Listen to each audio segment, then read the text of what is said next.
जरा गंभीरपणे आपण प्रत्येक विषयाचा विचार करू. आज मी वकील आहे. सोलापूर कोर्टात जर मी प्रॅक्टिस केली असती तर आज माझ्या स्वतःच्या 4 गाड्या असत्या. कारण सगळ्यात सध्या धंदा कुणाचा तेजीत आहे? तो वकिलांचा धंदा फार तेजीत आहे. आपण सगळे फार भांडतो. आपल्याला असं वाटतं वकिलांनी नोटीस पाठवली की कोर्टामध्ये न्याय मिळतो. असं होत नाही. कोर्टामध्ये न्याय मिळण्याचे दिवस संपले. कोर्टामध्ये निकालाचे कागद हातात येतात. कोर्टामध्ये न्याय मिळायला आता कुठेही तुम्ही त्या आशेने जाऊ नका. कोर्टामध्ये घटस्फोट होतात. कोर्टात पोटगी मिळते. कोर्टात जाऊन कुठल्याही बाईला घर मिळत नाही आणि घराचा विश्वास परत कधीही मिळत नाही. काय करायच्या त्या कोर्ट कचेऱ्या? स्वतः वकील असून सांगते. 2 भाऊ भांडताना बघितले मी कोर्टात. आईला कोणी सांभाळायचं? कोर्टाने निकाल दिला. एकाने 1 महिना सांभाळा, एकाने 1 महिना सांभाळा. धाकट्याने उठून कोर्टाला विचारलं, एका महिन्याला 30 दिवस असतात, एका महिन्याला 31 असतात. 1 दिवस म्हातारी कुठं ठेवायची? कोर्टाने सांगितलं वरांड्यात झोपवा, घेऊ नका घरात. एकानी भाजी द्या, एकानी भाकरी द्या, एकानी सतरंजी द्या, एकानी चादर द्या. 9 महिने 9 दिवस पोटात सांभाळण्याचं पांग फेडा. आवडलं नाही, गेले नाही परत कोर्टात. वडिलांच्या इस्टेटीमध्ये मुलींना समान अधिकार आला. वडील गेल्याच्या 8व्या दिवशी भावाला कोर्टात खेचणाऱ्या बहिणी बघितल्या मी. आता भाऊ राखी पौर्णिमेला येत नाही. आता भाऊ दिवाळीला ओवाळायला येत नाही. आता मामाच्या गावाला पाठवायला मामाचा गावच नाही. आम्ही महिना महिना मामाच्या गावी जायचो. आम्ही सुट्टीमध्ये मामाच्या गावी राहायचो. मामी रोज दिल ते खायचो. 1 महिना सुट्टी आनंदात जायची. झुक झुक झुक झुक आगीन गाडी, धुरांच्या रेषा हवेत गाडी, पळती झाडे पाहूया, मामाच्या गावाला जाऊया. कुठे आहे मामाचं गाव? मामा येऊन बसलाय पुण्यात 13व्या मजल्यावर. सापडत नाही. सिमेंटच्या जंगलात हरवलं मामा. मामाची बायको सुगरणं, रोज रोज पोळी शिकरणं. तीच रात्री उशिरा ड्युटीवरनं परत येते. मामाच रोज वडापाव तोडून तोडून खातोय. मामाची बायको सुगरणं. कुठल्या नात्यांबद्दल बोलू? कुठल्या अटॅचमेंटबद्दल बोलू? कुठल्या संस्कारांबद्दल बोलू?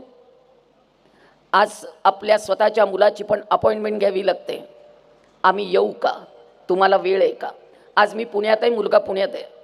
आज मी त्याला फोन केलेला नाही आहे, कारण मला विचारावं लागणार आहे की मी पुण्यात आलेली आहे, घरी येऊ का? अपॉइंटमेंट घ्याव्या लागतात. सगळी नाती विखुरली. सगळ्या नात्यातल्या संवेदना संपत चालल्या. त्यामुळे कडक बोलते. माझाही मुलगा इंजिनियर आहे. पुण्यात त्याला फार मोठं पॅकेज आहे. मी सुद्धा आरामात घरात बसू शकते. मला काही प्रॉब्लेम नाही आहे बरं का बायकांनो. माझा मुलगा फार छान आहे, तो मला सांभाळायला तयार आहे. मी सुद्धा तुमच्यासारखं ब्युटी पार्लरमध्ये रमू शकते.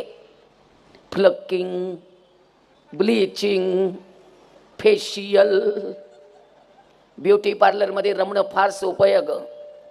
मी दिसते कशी, मी दिसते कशी, मी दिसते कशी, पण मुळात प्रश्न आहे तू आहेस कशी?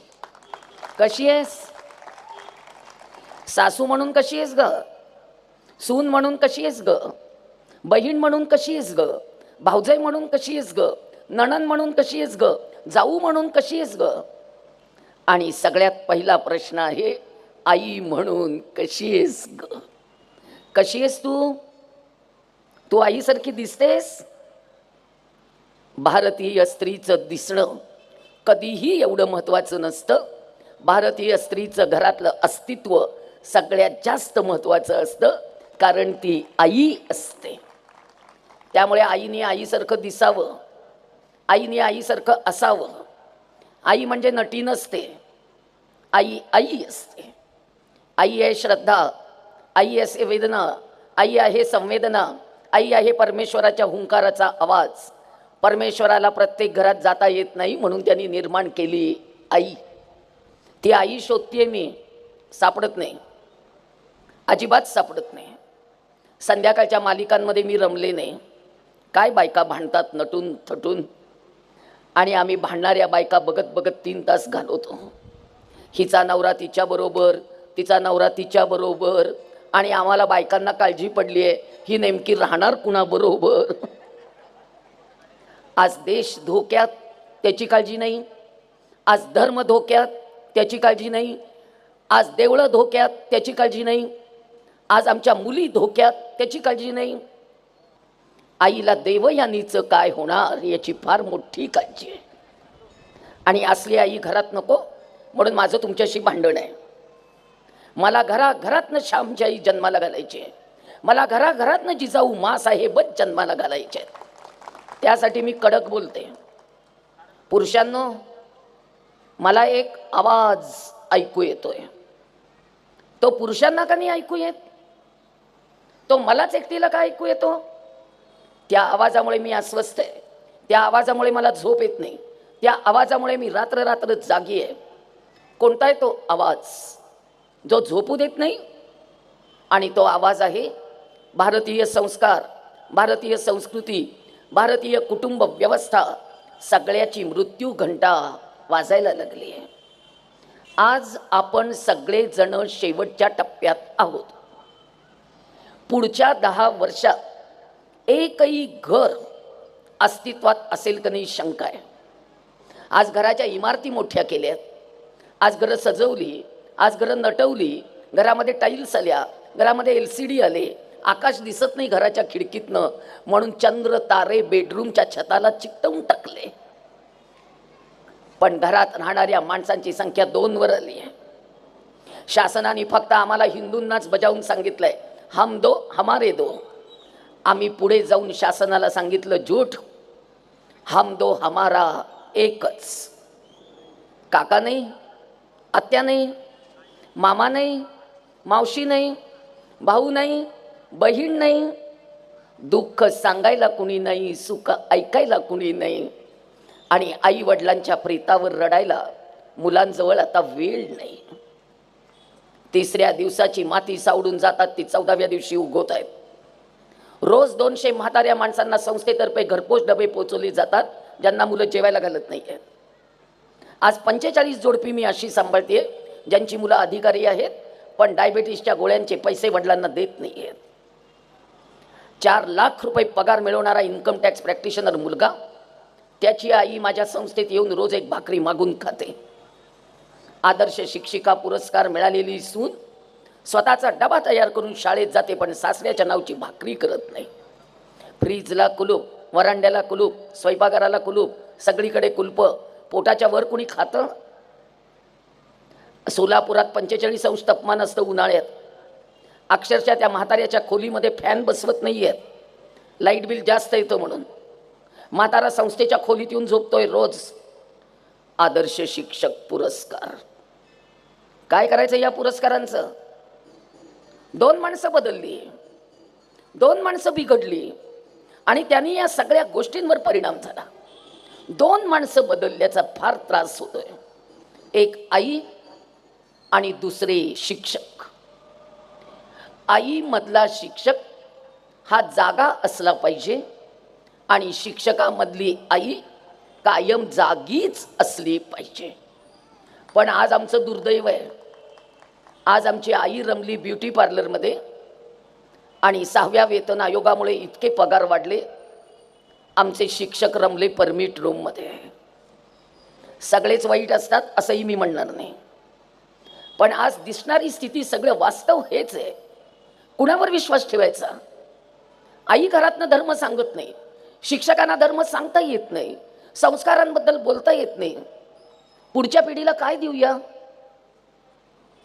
त्यामुळे आज मी तुम्हाला काही प्रश्न विचारणार आहे. माझ्या प्रत्येक प्रश्नांची उत्तरं आज तुम्ही द्यायची आहेत. कुठल्या नात्यांनी बोलू बायकांनो? वकील आहे, कायदा सांगू? मी बायकांना कायदा सांगणं बंद केलं. जिच्यावर अन्याय होतो तिच्या हातात ढाल म्हणून कायदा दिला, जिच्यावर अन्याय होतो तिला संरक्षण म्हणून तिच्या हातात कायदा दिला. बायकांनी त्याची तलवार केली. सासू एवढंसं बोलली, चालल्या पोलीस स्टेशनला. नवरा एवढंसं बोलला, चालल्या पोलीस स्टेशनला. पोलीस काय करणार आहेत? घर आपलं, माणसं आपली, समजूत आपली, तडजोड आपली. बाहेरचा माणूस तुम्हाला काय समजवणार आहे? आपल्याला घरामध्ये समजूतदारपणा का आला नाही? त्यामुळे आज तुमच्या सगळ्यांची मी आई म्हणून बोलेल. राग आला तरी चालेल, मला काहीही प्रश्न नाही. पण तुम्हाला माझं नक्कीच आजपासून ऐकावं लागेल. बायकांनो, मी मूळ साताऱ्याची आहे. सातारा माझं माहेर आहे. वकील असलेल्या आजोबांच्या घरातला माझा जन्म आहे. आमच्या घरात 17 वकील आहेत. फक्त सामाजिक कामातला वकील मीच आहे. बाकी सगळे आमच्या घरातले प्रोफेशनल वकील आहेत. पण अशा वकिलांच्या घरात आजोबा माझे वकील होते. त्यांच्या घरात माझा जन्म झाला. पण वकिलांच्या घरात कुटुंब नियोजन पोचलं नव्हतं. माझे वडील आणि त्यांची 11 भावंड, एवढं मोठं कुटुंब. मला 6 काका आहेत, 5 आत्या आहेत, 5 मावश्या आहेत, 4 मामा आहेत. वडिलांना 7 काका आहेत. प्रत्येकाची 5-6 मुलं आहेत. मी लहान असताना घरातल्या माणसांची संख्या 60 ते 70च्या घरात होती. मुलींनो, मी माझ्या आईला कधी कुठे बाहेर जाताना आजपर्यंत बघितलेलं नाही. आणि मी माझ्या आईला कधी एका जागी बसून पोटभर जेवताना पण बघितलं नाही. मी माझ्या आईला पहाटे 5 पासून रात्री 12 पर्यंत नुसते कष्ट करतानाच बघितलं. पण मी तिला एकदाही चिडलेलं बघितलं नाही. मी तिला एकदाही रागवलेलं बघितलं नाही. कधीही भांड्यांचा आवाज स्वयंपाकघरातनं बाहेरच्या खोलीपर्यंत ऐकू सुद्धा आला नाही. समईतली वात जेवढ्या शांतपणे तेवते तशी आई आयुष्यभर बघितली. मी तेवते शब्द वापरला, जळते नाही. जळणारी वात जळून जाते, तेवणारी वात अखंड प्रकाश देत राहते. मी तेवणारी आई बघितली. आई कडक आहे, शिकलेली नाही, शाळेत गेलेली नाही, पण तिला अक्षर ओळख आहे. मला शासनाची एक घोषणा अजिबात आवडत नाही. अडाणी आई घर वाया जाई. आई अडाणी नसते. तिला रामायण कळतं, तिला महाभारत कळतं, तिला ज्ञानेश्वरी कळते, तिला तुकाराम गाथा कळते, तिला वागायचं कसं कळतं, तिला मन मारायचं कळतं, तिला माणसं जपायची कळतात, तिला नाती टिकवायची कळतात. ती अडाणी कशी असेल? मी माझ्या आईला अडाणी म्हणत नाही. मी माझ्या आईला निरक्षर म्हणेन, अडाणी नाही म्हणत. माझ्या न शिकलेल्या आईने 70 माणसांचं कुटुंब घट्ट पकडून ठेवलंय. अजूनही आम्ही एकत्र आहोत. आजही आमच्या सगळ्यांचा एकच विचार आहे. आज माझी धाकटी काकू सिरियस आहे. माझी आई कालपासून रडते. कारण आई माझी 88 वर्षाची आणि काकू माझी 60 वर्षाची आहे. आज त्या जावाजावांमधलं प्रेम प्रचंड आहे. एका न शिकलेल्या बाईला 70 माणसं जर टिकवून ठेवता येत असतील तर एका इंजिनियर मुलीला 2 माणसं का सांभाळता येत नाहीत? एका डॉक्टर मुलीचा संसार 4 महिने का होत नाही? शिक्षक नवरा बायकोंची भांडणं पोलीस स्टेशनच्या आवारापर्यंत का जातात?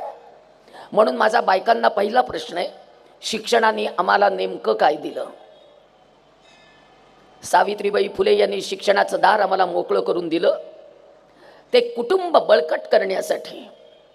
एक आई शिकली तर कुटुंब शिकतं म्हणून तिने आपल्याला शिक्षण दिलं. आज त्या शिक्षणाने काय झालं? नम्रता आली. शिक्षणामुळे संवेदना जाग्या झाल्या. शिक्षणामुळे समजूतदारपणा आला. शिक्षणामुळे समंजसपणा आला. शिक्षणामुळे एकमेकांना समजून घेण्याची आमची क्षमता वाढली. बायकांनो, काय दिलं शिक्षणाने आपल्याला?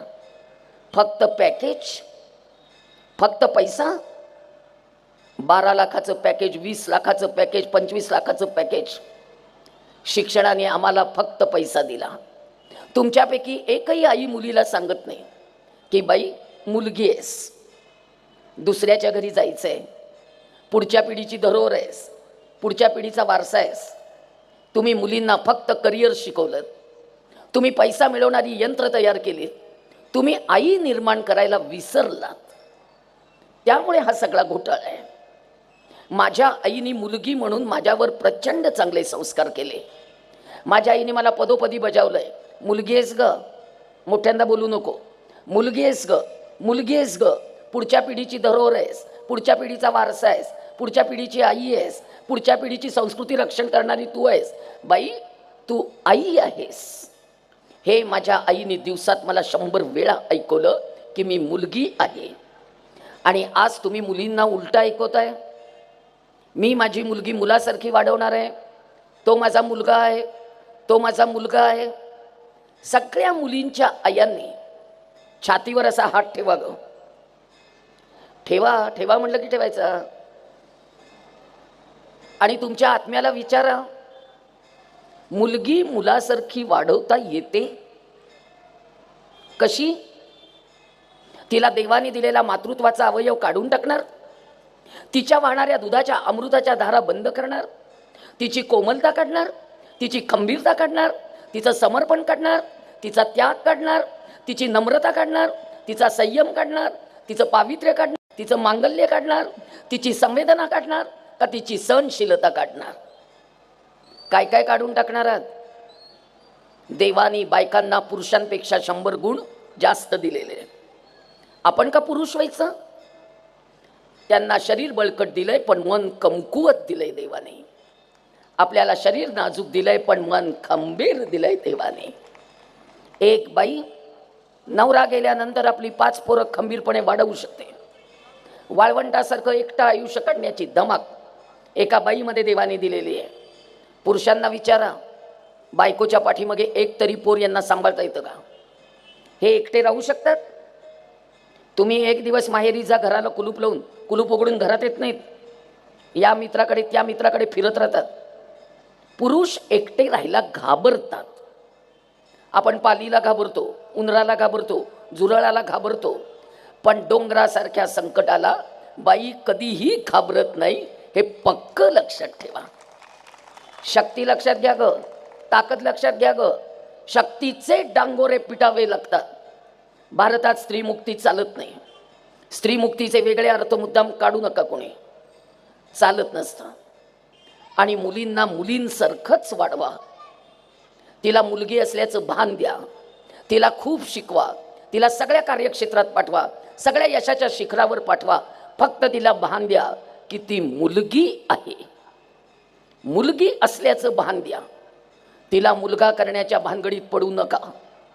तिच्या हातातल्या बांगड्या जरा वाजू देत, तिच्या पायातलं पैंजण जरा रुंजून देत, पदर सावरताना तिला थोडीशी लाजू देत. चुडीदारची ओढणी सावरताना एकदा तरी इश्श म्हणू देत. बाईची शालीनता जागी ठेवा. बायकांच्या संवेदना जाग्या ठेवा. बाईची संवेदना जागी राहिली, नाती टिकतात. बायकांच्या संवेदना जाग्या राहिल्या, घर टिकतं. आणि बायकांच्या संवेदना जाग्या राहिल्या, एकत्र कुटुंब पद्धती टिकूनच राहते, असा माझा ठाम विश्वास आहे. त्यामुळे बायका संवेदनशील असल्या पाहिजे. आणखीन एक प्रश्न तुम्हाला मी सगळ्यांना विचारते, मुलीचे वडील आणि मुलीची आई, तुम्ही तुमच्या मुलीला मुलासारखी वाढवणार आहात, बरोबर? मग तिचं लग्न कुणाशी करणार? जरा विचार करा बरं का. मी विचारते त्या प्रश्नाचा अर्थ लक्षात घ्या. तिचं लग्न तुम्ही पुरुषाशीच करणार ना? मग 2 पुरुषी वृत्ती संसार करू शकतात? कशा करतील? कुणीतरी एकाने बाई असलं पाहिजे. समजुतीने घ्यावं लागतं, तडजोड करावी लागते, पटवून घ्यावं लागतं, कमी पडलं तरी सुद्धा थोडंसं समजावून घ्यावं लागतं. संसार असा होतो का बाई? अगं एकाने कुणीतरी हात आखडता घ्यावा लागतो, एक जर उधळा असेल तर. एकमेकांची तडजोड हा संसाराचा मंत्र आहे. आणि आज आपण मुलीला मुलासारखी वाढवतोय, तिचा इगो वाढत चाललाय. इगो. परवा मी डॉक्टरांना विचारलं, डॉक्टर इगो सोनोग्राफीत दिसतो का हो? आम्हाला दाखवा. मुलींनो, आम्हाला इगो नव्हते? आम्हाला इगो नव्हते का? आम्हाला इगो होते अगं. पण अगं आम्ही इगो कधी वापरला नाही ग. आम्हाला 2च साड्या होत्या. आम्ही नवऱ्याकडे कधी हट्ट केला नाही. आम्ही ज्या परिस्थितीत होतो त्या परिस्थितीत फार समाधानी होतो. आम्हाला अडचणी कळत होत्या बाई. त्यामुळे मी तुम्हाला सगळ्यांना विनंती करते, पुढच्या पिढीची आई तुमच्या हातात आहे. त्यामुळे तिला मुलीसारखंच वाढवा. तिला मुलगा करण्याच्या भानगडीत पडू नका. आणि सगळ्या तरुण मुलींनो, तुम्हाला राग आला तरी चालेल, पण एक वाक्य मी बोलणार आहे. किती जीन पॅन्ट घाला, किती मुलांसारखे कपडे करा, किती मुलांसारखं वागायचा प्रयत्न करा, किती मुलांसारखं हिंडायचा प्रयत्न करा, आयुष्यात एकदाही मिशी फुटणार नाही, हे पक्क आहे. हे पक्क. जीन पॅन्ट घालून मिशा फुटत नाही आणि जीन पॅन्ट घालून कुठलाही अवयव बदलत नाही. सोसायचं ते सोसायचं आहे, भोगायचं ते भोगायचे. आणि आपण उष्णकटिबंधात राहतो. आपल्याकडे जीन पॅन्ट टाईट कपडे कुणाच्याही, मुलांच्या आणि मुलींच्या दोघांच्याही प्रकृतीला हानिकारक आहे. आपल्याकडे सैलसर कपडे घालायचे असतात कारण आपल्याकडे उन्हाळा जास्त आहे. आपण पाश्चात्यांप्रमाणे वागायला लागलो. गोरा इंग्रज भारतातनं गेला, पण काळा इंग्रज ठेवून गेला. आपण काळे इंग्रज, आचार बदलला, विचार बदलला, आहार बदलला, विहार बदलला, स्वत्व संपलं. स्वभाषा, स्वदेश, स्वधर्म, स्वराज्य, सुराज्य कशाकडे आमचं लक्ष नाही. आज आम्ही आमची भाषा विसरलोय. माझ्या आईने मला हे पदोपदी सांगितलंय की प्रेम करायचं असेल तर प्रत्येक स्ववर प्रेम करायचं, स्वतः सोडून. हे माझ्या न शिकलेल्या आईने मला सांगितलंय. म्हणून मला घराघरामध्ये माझ्या आईसारखी आई हवी आहे. बायकांनो, माझ्या आईने मला बंधनात वाढवलं याचं मला दुःख नाही. आज आता ताई बोलता बोलता म्हणाल्या बायकांवर अत्याचार होतात. हो, होत आहेत. कायदे पण कडक होत चाललेत. पण बायकांनो, मी मर्यादेचं एक तुम्हाला उदाहरण सांगते. माझ्या आईने माझ्या डोक्यावर अक्षरा टाकल्या आणि मी संध्याकाळी सासरी निघाले. मला माझ्या आईने कानात सांगितलं, बाई, एकत्र कुटुंबात दिली आहे, 2 धाकटे धीर आहेत, 2 मोठे धीर आहेत, घरामध्ये तुझे सासरे आहेत, चुलत सासरे आहेत, येणारी जाणारी पुरुष मंडळी खूप आहे. एक गोष्ट कायम लक्षात ठेवायची, धीर आणि सासरा हे परके पुरुष असतात. परक्या पुरुषांसमोर केस मोकळे सोडून चुकूनही वेणी घालायची नाही आणि त्यांच्यासमोर आरशासमोर उभं राहून गंध पावडर करायचं नाही. माझ्या वयाच्या सगळ्या बायकांनी सांगावं की आम्ही दिरांसमोर कधी वेणी घातली का सासऱ्यांसमोर कुंकू लावलंय. एवढासा आरसा मिळायचा, तो घेऊन कोपऱ्यात बसून आम्ही गंध पावडर करायचो. आज बायका कुठेही केस विंचरतात, रस्त्यात, बसमध्ये तो पोनी सोडायचा आणि फटक फटक फटक. अगं, बायकांच्या केसात सौंदर्य असतं. पहिला हल्ला होतो तो केसांमुळे होतो. द्रौपदीचे केस मोकळे होते ज्या दिवशी महाभारत घडलं. बायकांच्या केसात इतकं सौंदर्य असतं. म्हणून माझी आई म्हणायची, नाहिलीयेसाच बटवेणी घाल ग, बटवेणी घाल ग. तुम्ही पण विचारा, उमऱ्यात जाऊ नको ग, आत्ताच नाहिलीयेस. सगळ्यांनी आठवा, हे आई सांगायची बजावून. आणि आपल्या धर्मामध्ये केस मोकळे सोडून फिरायला आपल्याला परवानगी नाही आहे. आपला धर्म त्या बाबतीत थोडासा कडक आहे, पण कुणी धर्माचा विचारच करत नाही आहे. एक तरी पेड केसाला असा वाच लागतो. त्यामुळे माझ्या आईने मला फार छान वाढवलं आहे. फक्त शाळेत घातलं नाही एवढंच. आईने मला शाळेत नाही घातलं. त्यावेळेला मी 6 वर्षाची होते. पूर्वी 1.5 वर्षाचं बाळ शाळेत जात नव्हतं, 6 वर्षाचं बाळ शाळेत जायचं. मला कळत होतं. मी आईला विचारलं, आई ग, मला शाळेत का नाही घालणार? तेव्हा माझ्या आईने मला एक प्रश्न विचारला. तोच प्रश्न आज मी तुम्हाला सगळ्यांना विचारणार आहे. माझ्या आईने मला विचारलं, शाळा शिकून तू नेमकं काय करणार आहेस? फार महत्त्वाचा प्रश्न आहे बरं का. मी पुन्हा विचारते, शाळा शिकून तू नेमकं काय करणार आहेस? तिला म्हटलं, तुझ्या मनात काय आहे सांग. तेव्हा माझ्या आईने मला फार छान सांगितलं. आई म्हणाली, हे बघ, भारतीय संस्कृती पुरुष प्रधान आहे, भारतीय कुटुंब व्यवस्था पुरुष प्रधान आहे, पण कुटुंब व्यवस्थेचा मूळ पाया भारतीय स्त्रीच असते. ती कुटुंब व्यवस्थेचा कणा आहे, ती कुटुंब व्यवस्थेचं हृदय आहे. तू शांता, तू दुर्गा, तू काली, तू महिषासुरमर्दिनी, तू अन्नपूर्णा, तू अष्टभुजा, तूच आदिशक्ती, तूच मातृशक्ती, तू शिवबा जन्माला घालणारी, तू स्वामी विवेकानंदांना जन्म देणारी आई आहेस. त्यामुळे बायका शिकतात, पदवी मिळवतात, नोकरी करतात, 4 पैसे मिळतात, 4 दागिने करतात, नवऱ्याला घर बांधायला मदत करतात, घर सजवतात, घर नटवतात, मुलांच्या शिक्षणाला मदत करतात, थोडेसे पैसे बाजूला ठेवतात, एखाद्या छानसं नवऱ्याबरोबर ट्रिपला जाऊन येतात, पुन्हा थोडे पैसे शिल्लक ठेवतात. पण पण हा पण फार महत्वाचा आहे. पण तिला म्हटलं, बाई सांग पण. तेव्हा आई म्हणाली, एक भारतीय स्त्री शिक्षण घेतल्यामुळे आर्थिक स्वावलंबी होते, तिच्या हातात 4 पैसे नक्की येतात, ती बाहेरच्या जगात यशस्वी होते.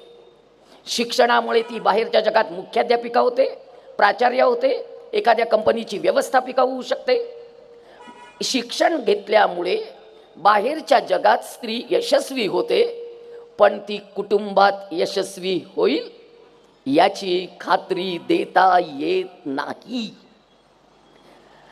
जर तिला दोन्ही ठिकाणी यशस्वी व्हायचं असेल तर बायकांच्या अंगी महत्वाचे 5 गुण असावेच लागतात. नुसतं शिक्षण बाईला दोन्हीकडे यशस्वी करत नाही. शिक्षणामुळे ती बाहेर यशस्वी होते आणि घरात यशस्वी व्हायचं असेल 5 गुण पाहिजेत. आईने मला बायकांचे 5 गुण सांगितले. आहे का कागद पेन? लिहून घ्या. कागद पेन नसेल जाऊ दे, ब्रिटिशांनी आपल्याला पोपट बनवले. डोकं वापरू नका, गाईड वापरा. आपण गाईड वापरायला लागलो. असू दे, आपल्या धर्माप्रमाणे जाऊया. श्रुती स्मृती पुराण उक्त ऐका, मनन करा, पुढच्या पिढीला द्या. सांगा, ज्यांच्या मुली आल्या नाही त्यांना हे 5 गुण सांगा. सगळ्यात पहिला गुण, आईने मला जवळ घेतलं, तोंडावरनं हात फिरवला आणि आई मला म्हणाली, तू आमच्या दोघांची मुलगी आहेस, तू आमच्या दोघांचा श्वास आहेस, तू आमच्या 4 भिंतीचा विश्वास आहेस, तू माझ्या उमऱ्याची मर्यादा आहेस आणि तू माझ्या घराची प्रतिष्ठा आहेस. तू अतिशय चांगली मुलगी असलं पाहिजेस. वडील जेव्हा बाजारात पिशवी घेऊन जातात, वडिलांना ताठ मानेने बाजारात फिरता आलं पाहिजे. वडिलांचा सन्मान असते मुलगी, वडिलांची प्रतिष्ठा असते मुलगी, उमऱ्याची मर्यादा असते मुलगी. एखादा मुलगा वाईट वागला, व्यसनमुक्ती केंद्रात टाकता येतं, 4 दणके घालता येतात, हातपाय मोडेपर्यंत मारता येतं. पण मुलगी चुकून जरी वाईट वागली, वडिलांना समाजात प्रतिष्ठेने फिरता येत नाही. मुलींनो, वडिलांची प्रतिष्ठा फार महत्त्वाची असते बरं. उमरा फार महत्त्वाचा आहे. पुरुषांनो, घराच्या उमऱ्याकडे दुर्लक्ष करू नका. अहो, उमरा फार महत्त्वाचा आहे.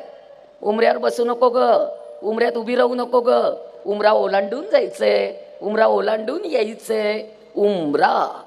उमरा म्हणजे मर्यादा. पण हल्ली फ्लॅट सिस्टीमला उमरे नाही आहेत आणि बंगल्यांना पण उमरे नाही आहेत. पुरुषांनो, तुम्ही आता कान पकडा आणि घराचे उमरे का काढून टाकले त्याचं उत्तर मला द्या. परवा मी सगळ्या इंजिनियर लोकांचे कान पकडलेत आणि सांगितलंय, आमच्या घराचा प्लॅन तुम्हाला पाहिजे तो तयार करा, पण भारतीय घराचा उमरा शाबूत ठेवा. पाय उचलून टाकताना लक्षात आलं पाहिजे, पाय बरोबर टाकला जातोय का नाही. उमरा पाहिजे घराला आणि वेस पाहिजे गावाला. घरातलं भांडण उमऱ्याच्या बाहेर नाही आणि गावातलं भांडण वेशीच्या बाहेर नाही. दोन्ही मर्यादा. जेव्हा मी अक्षदा टाकून तुला दुसऱ्याच्या घरी पाठवीन, तेव्हा तू त्या घराचा विश्वास आहेस, त्या घराचा सन्मान आहेस, त्या घराची लक्ष्मी आहेस. आणायचं, उरवायचं, पुरवायचं, टिकवायचं आणि येणाऱ्या सुनेच्या हातात समाधानाने देऊन टाकायचं. काय जबाबदारी आहेत? परत सांगू, आणायचं, उरवायचं, पुरवायचं, टिकवायचं आणि येणाऱ्या सुनेच्या हातात आनंदाने देऊन टाकायचं. कोंड्याचा मांडा करता आला पाहिजे.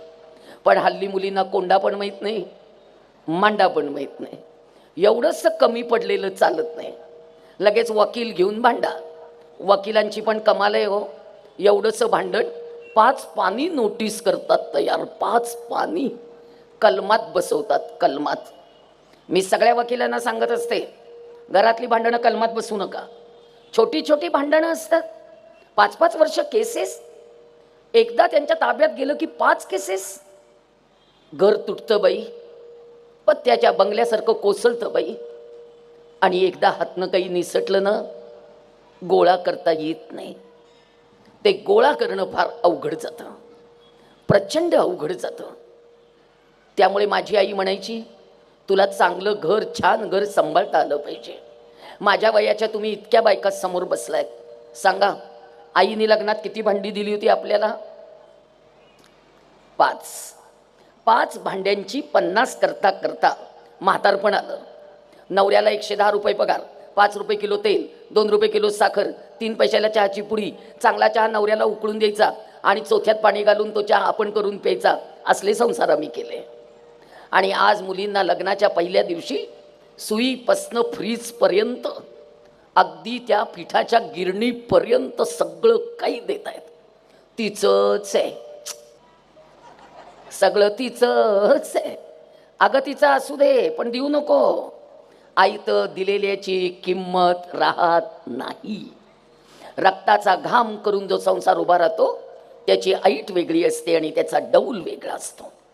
आणि सगळ्या पुरुषांनो, कर्ज काढणं आणि कर्ज फेडणं म्हणजे स्वतःच्या हिमतीवरचा विश्वास प्रकट करणं असतं.